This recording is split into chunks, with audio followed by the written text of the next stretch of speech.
Hello friends, welcome to my channel. कल का रविवार जाने कैसा बीतेगा। ससुर जी को सुबह 6 बजे ही चाय हाथ में चाहिए। पता नहीं मेरा रविवार कब आएगा। वसुधा के दिल से एक आह निकली। शनिवार शाम से ही वसुधा का दिल बैठने लगा था। हफ्ते भर तक जितनी भागदौड़ होती थी उसकी उससे ज़्यादा तो रविवार को बोझ बढ़ जाता था। सबके हिस्से आराम करने के लिए एक रविवार आता था, लेकिन वसुधा के हिस्से तो जैसे रविवार लिखा ही नहीं था। अभय को रविवार को छुट्टी रहती तो वह शनिवार की रात पलंग पर पसर कर देर रात तक अपनी पसंद की फिल्म देखता। टीवी की लाइट और आवाज़ में वसुधा सो नहीं पाती। उस पर रविवार है कहकर क्या तो अभय की और क्या तो बच्चों की ढेर सारी फरमाइशें। उस पर भी सबके ताने। बच्चे कहते, मम्मी तुम कितनी लकी हो, तुम्हें पढ़ना नहीं पड़ता, बस आराम से रहो। अभय कहते, तुम्हारे तो मज़े हैं भाई, ऑफिस का झंझट नहीं, कोई वर्कलोड नहीं, बस ऐस है। अब सुबह से रात तक कितनी ऐस में रहती है वे तो उसका दिल ही जानता है। उस पर इस कोरोना के चक्कर में वर्क फ्रॉम होम के ऑनलाइन पढ़ाई ने और हालत ख़राब कर दी है। उस पर किसी के नाश्ते खाने का कोई समय नहीं होता। जितनी देर खाना बनने में नहीं लगती उससे ज़्यादा समय तो सबको खाना खिलाने में लग जाती है। सबका नाश्ते का खाने का समय अलग। सारा दिन वे बस खाना ही परोसती रहती है। दोपहर का खाना खत्म हुआ नहीं कि जिसने सबसे पहले खाया होता है उसको फिर भूख लग जाती है।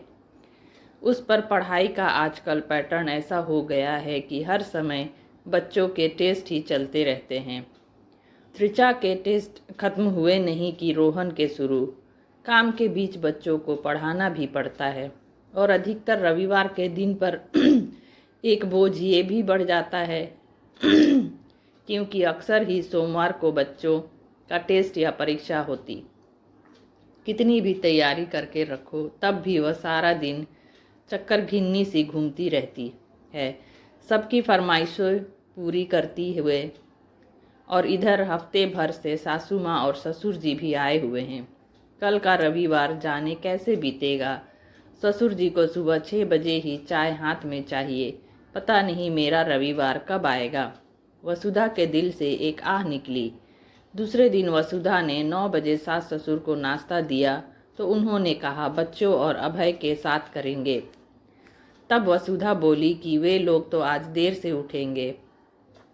ऐसे कैसे देर से उठेंगे, 9 तो बज गए। तुम क्या सारा दिन नाश्ता हाथ में लेकर घूमती रहोगी।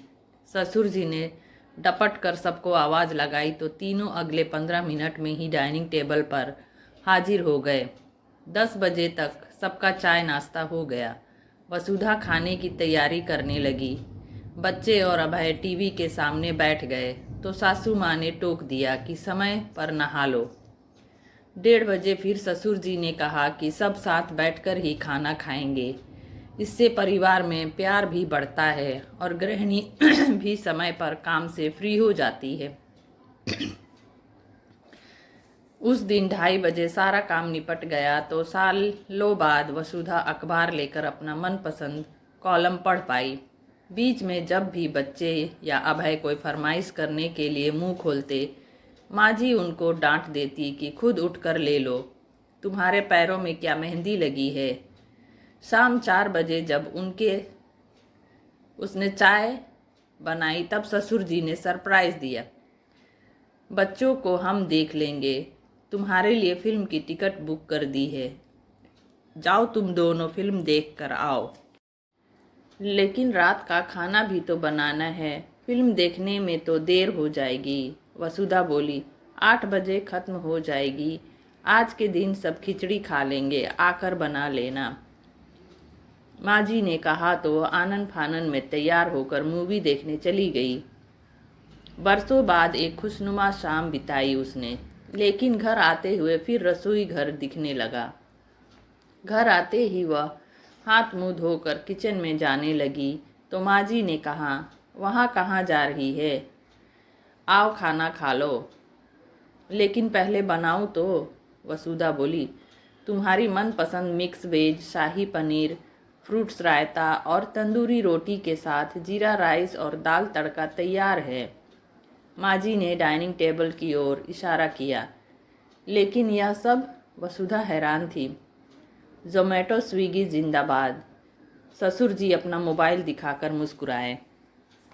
हफ्ते भर सबका ध्यान रखने वाली को भी तो एक दिन आराम मिलना चाहिए। माँ जी बोली। ओह धन्यवाद माँ जी, पिताजी। वसुधा का मन भीग गया। बरसों बाद आखिर उसे उसका रविवार मिल ही गया था। अब से हर रविवार को मम्मी को भी उसका रविवार दिया करेंगे और अपना काम खुद किया करेंगे, त्रिचा रोहन ने घोषणा की। अच्छा बदमाशो, सच में मम्मी को रविवार देना चाहते हो या होटल का खाना खाने के लिए कह रहे हो? अभय ने कहा तो सब हंस पड़े। तो दोस्तों, कैसी लगी कहानी? मिलते हैं नेक्स्ट वीडियो में।